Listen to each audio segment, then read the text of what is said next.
But yeah, I think the evolution of all this has been fascinating, and I can't wait to see where it goes. On the as far as the Google Voice and Assistant stuff, interestingly enough, they have been sending out advisory letters to various publishers and stuff. You know, I was talking to Jennifer Slegg and Lauren Baker and some of these guys that have been getting these notifications from Google as far as how you can best sort of set up with schema and content and things that you can do to adapt to Google Voice and Google Assistant and things like that.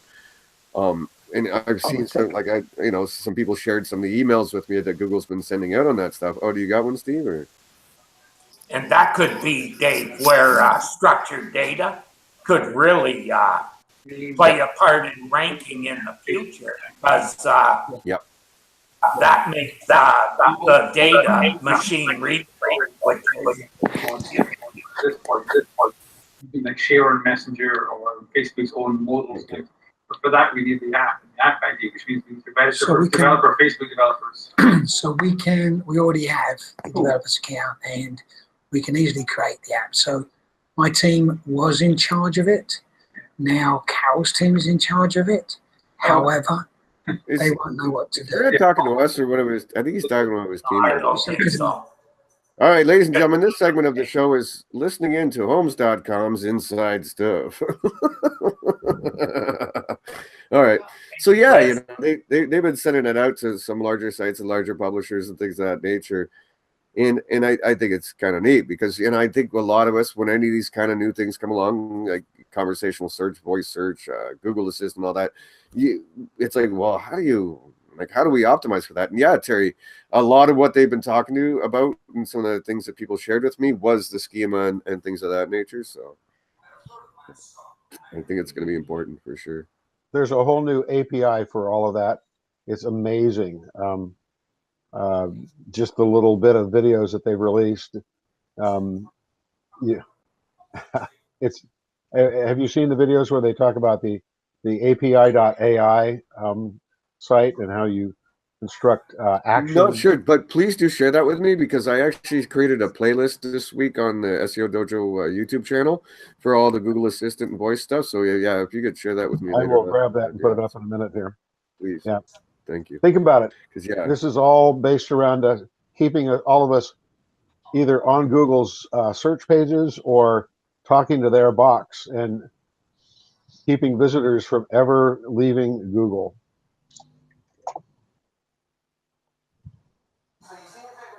Yeah, where's Bill when you need him? Yeah, that's wow. They've been, and it's, you know, again, this is not funny enough. Bill and I do actually talk about this, and it's one of those things that I really don't surface too much in public or anything, and I try to avoid because people lose their shit over it. But 2003, 2004, there's a guy called Ori Alon, a guy from Israel that was going to university in Australia, and he worked on all this stuff called no-click searching. So I'm pretty sure you guys can guess what that means. And Google hired the kid, bought up all his patents, which summarily disappeared off of Google Australia, off the Australian patent database and stuff. And and they brought him into Google. And over the years, you've seen it. You know what I mean? Like Terry, you and I think we're talking recently. You put in NHL standings. Before you used to get like some stuff from NHL.com. Now it's Google stuff, right? Oh, it's coming from NHL.com. Yeah, but if you click on it, it just Google shows the whole damn thing, and you never have to read to get it. Which you know, that kind of stuff. You know, unless you're selling ads on those sites, it's a better user experience. Like, you know, Google even knows now when I go in there and all I have to put is N in the search and it brings up the... As a fellow Canadian and hockey fan, dude, that's the same as me, bro. That's all I even do. Every day. Terry, they got me so trained now, Terry. They got me so trained now, Terry. I just, same as you, I just go N. That's it. You know, grab my mouse and point. Yeah. You know, I'm sure all of us have seen that change over the last 15 years. as far as, you know, actual answers and actual replies to stuff in there. And somebody actually in a group made somewhat of an interesting point the other day, which is that might be part of the, okay, so Google puts its own meta description snippet for somewhere around the 30 to 35% range. Dr. Pete was doing some homework, and I trust him and talked to him about it, and that's a reasonable number. It's something to whatever, we'll work with that. So now if you think about, like, why is Google doing this with snippets and stuff? Well, consider this. Now that it's up to 320 characters, maybe the motivation is they can actually start showing the answers from websites by creating their own snippet, and then again, people don't have to leave Google. Which was a theory someone floated, and I was like, man, I never thought of that. You know, I was never an AOL user, but I've heard a lot about it. I was buried in R&D departments back in those days. Never. I have a CD here somewhere I can send you. Hold on. Yeah, I worked for AOL in was it 1993 to 1995. Isn't this what AOL really was trying to be, or was for a while? Is like the one place everybody went, and it's going to be Google. I think it already is in a lot of ways. I think they're taking ownership. I think you have too many apps and there's too much diversity on mobile phones for that to occur anymore. I kind of agree with you in terms of search, but I think that you've got to look at search from an informational perspective is Google, but search from a commerce perspective is now Amazon. And that's going to be the clash of the titans, isn't it? Right. And then so at this point, then how does Google use apps? If I want to, if I delete Instagram sometimes, and when I want to get it back, I put in Instagram and Google, scroll down, the third result is Google Play for me to install that app on my phone. How do we get app information using schema, using AMP? How do we get that into search results? So when I click on a search result, instead of it opening a web page, it opens up my app. And if I don't have that app, it prompts a download. But if I do have that app, I go and search through crap through Google, through voice search on my phone, and it says, here's this information posted on that app, boom, and loads that app and spiders that information. Yep. That's That integration is getting better. It's not perfect. That's the next level of shit we haven't got to yet. Well, you can see the nascence of it with some of the Google Assistant actions. I mean, you know, it starts looking at that first step. I mean, my whole thing is what happens when there is no more desktop at some point, and there's just every other screen, whether it's, I know I used the extreme of the fridge, or whether it's your car, or whatever it might be. How do SEOs get more relevant information to the search engines in a way that makes sense? And whether that's dynamic schema or something like that, it's really key, you know? Go look at that video that I put up a link for, and I think you're going to see more and more of that. We're going to be like Captain Kirk standing on the bridge of the Enterprise saying, "Computer, tell me," and we're going to get it. Yeah. So how does one be? This begs the question of, one has to be the best resource about whatever your topic expertise is, and then be able to convert that to either a commerce or transactional aspect in a way that's seamless to the user, in a way that's frictionless and convenient, and location and context and intent aware. I mean, that's simple, isn't it? But that's guaranteed employment for us. People want some sort of display. I don't think people need a display 90% of the time, or a display in the traditional sense of we need to have a display with 10 links, or we need to have a display picture. I mean, I just bought an 86-year-old aunt an Echo Show so that she can watch TV, she can see recipes, but oh, by the way, it does video conferencing, it will show you maps, it will do everything else. I mean, that's how you get in front of people. It doesn't have to be a big screen, it just has to be something that's contextually relevant and useful for them at that point in time. Oh yeah, like I believe display will be totally portable. Like it comes from something on your body. You can just, like there was a movie that Cruise did where he did it just on a wall in front. Minority Report, yeah. Yeah, Well, I look at my thing, and yeah, thing will be huge because people want to see some things because we take in information visually too. Like if I want to remember something, I'll write it down because the act of writing it down for me helps me remember it. Yep. and you have a lot of stuff in your head as well, I hear. Yeah, I gotta minimize what I'm storing. You know the old story about that. Einstein theoretically never memorized his home phone number because you could look stuff like that up in a book. You got her, Toyota. That's exactly why. Yeah. So my, You know, my thought, oh, yeah, you go. Of course, I was he just was going to say bad the other, too, wasn't he? the third player in the Battle of the Titans is Apple. Well, I think that you have other titans as well that are integrating themselves into commerce to connect with the consumer, like Adobe, massive. Salesforce, massive. These are guys that are connecting with businesses and getting access to consumer information and consumer eyeballs. But yeah, from a purely consumer play, Apple definitely. Well, my next point where Apple and Google are both playing is really the connected car and the connected commuter. And that really is, I think, the biggest opportunity. Steve was pointing at the side of my screen. No, he's probably doing something. He's definitely muted. Oh, okay. So, because I think the connected commuter, the connected car, is really the next battleground. Because to your point, Terry, you have a Sorry, screen. man. I just got mad Facebook messages apparently because Josh Brzezinski's back on the radar. So. Sorry, I'm back.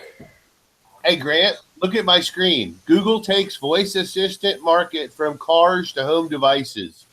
Google announced this week at CES that its voice search in cars will be replaced by its technology known as Assistant. The company says Assistant will work with Android Auto. Android Auto is available in more than 400 car models. Okay, so one of the examples they gave is like, you know, somebody had a display. You know, I guess it's pretty much a tablet, but not quite. So the person is like sitting in the kitchen making some breakfast or whatever, and they, hey Google, what's my first appointment? Is that this doctor or whatever, right? All right, so how do I get there? We've sent it to your chat. It goes. It's the Google Assistant's attaching and unifying everything, right? So that conversation you're having with your kitchen now goes to your phone or goes to your Jeep, your car, or whatever. And it literally, so conversational search is attaching one thing to another. Google Assistant, same idea. You're attaching one action or one query. And again, you're querying your life, so to speak, not just like search results. And then moving that to the appropriate device. If it's your GPS and your phone with the GPS, and then it'll mark out the locations and everything else. So that kind of part of what they've been promoting. Like how well it works, I don't know, because I don't have all that shit hooked up and tried it in the real world. But that's kind of how they're promoting the connections and stuff. Yeah, they've been really pushing it the last couple of weeks. So as SEOs, how do we integrate our customer or our own brand's information into that flow? That's really the key component, isn't it? So just for an example, you have a connected fridge, a connected car, and you use some sort of app to do your grocery shopping. Your fridge knows that your milk is low. It's a Wednesday. You're driving by. No. Yes, you missed a step there, brother. What's that? At this point, you now have Google self-driving cars, so the car is just going to go get it on its own. Yeah, there you go. But Wow. Or no, it's going to come to you. They're going to deliver it to you. Right. One way or the other. Yeah. Be a drone from Amazon. But You can still, look at Amazon, and they're kind of assistant too, and they bought Whole Foods. Right. They aren't dumb. Prime is going to be huge, man. Going to be huge. You hear people talking about it in the States, and nothing but good things. So, They need to definitely improve on that, though. but it's not Google, so that's why Steve don't like it. I've tried grocery shopping with Prime. It's not pretty yet. Oh, the other thing I wanted to mention, and I saw a little about SEO. If you're using your Android and you're asking your Android for information, it reads back to you out loud the position 0. Whoever has position 0, that's what Android reads back to you, or the assistant reads back to you. So, I mean, getting that position 0 is all important now for voice search. Not necessarily, because we're talking about, say, a location for an eye surgery center. Okay, if I can get in the top 3 listings for maps, I'm going to be one of the 3 locations read off by the Google Home Assistant device that says there are 3 places. Hey, we're connected to eye surgery in New Jersey. If I can get my client from that position 10 to map position 3, they're going to show up in those top 3 results. So there's kind of yes and no. I agree with you, but there's also other circumstances. Okay, so Grant, let me go back to the doctor example, since you're talking about where, search guys like us might play into this. So let's say, going back to that doctor thing, right? So where's my first appointment today? Go, oh, the doctor, this and that. So now what it becomes, to a degree, something that'll probably fall in our laps and into the developers' laps and everything else, is ensuring that your client, the doctor, has the schema and everything else plugged in, so that when Google Assistant wants to connect an existing client of your doctors to this whole system, that Google go out and do it. You have the schema and everything in place, so that when they say, how do I get there, it all plugs in properly and goes through Google Assistant and brings them to your door. Sure. And again, this is more like existing customers. Like when you've got existing customers and consumers of a product or a service. Okay, so look at this scenario, and I can hear me. So hold on. Okay, so my way of looking at it is this. It's James. Okay, my way of looking at this. What, as search guys, do we look at optimizing for a journey? So imagine you are going from your home to a doctor's. We are basically optimizing for that streets that you're going on, to present valid information along the way. Well, think of it like a search task, because now it's a search task searching your life and things that you do every day. That's, you know what I mean? It's optimizing for that per se, more than discovery. It's not as much SEO and search for discovery as it is enabling this assistant to pull off that path. But think about passive discovery, which will become important to our clients, because our clients are gonna be like, well, hell, man, my 10 years from now, they'll be like, oh, they talked to Google Assistant and it gave them the wrong directions, or they did this and that. We'll be dealing with stuff like that. You know what I mean? That's not necessarily a discovery SEO thing as it is a connection thing. I think there's part discovery, though, and a passive way of searching for users. One is I've typed in an address I want to go to, and one is I'm driving past an address, like the difference between PPC and display media. So maybe SEO becomes a content type display media, where you're driving past or walking past something and you're optimized the content or the experience to that particular journey, path, and user. Right. There's a set of mobile patents that I was reading a couple of years ago, and it was looking at temporal stuff, meaning it could be it could be someone like where I live. It's about an hour and a half from Terry, which he lives in the city of 4 million people. So Google might see that you get on the highway every day and travel into the city and then come back. So the patent was about understanding these temporal patterns and logistical patterns, and it would, like you're saying, it would suggest to you, this coffee shop or this and that it knows is on that route.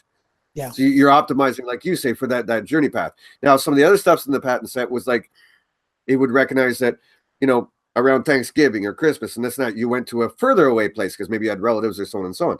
So it would recognize it only certain times. So it would show you content, maybe 10 days before it knew that was going to come up in your world, so very personalized search.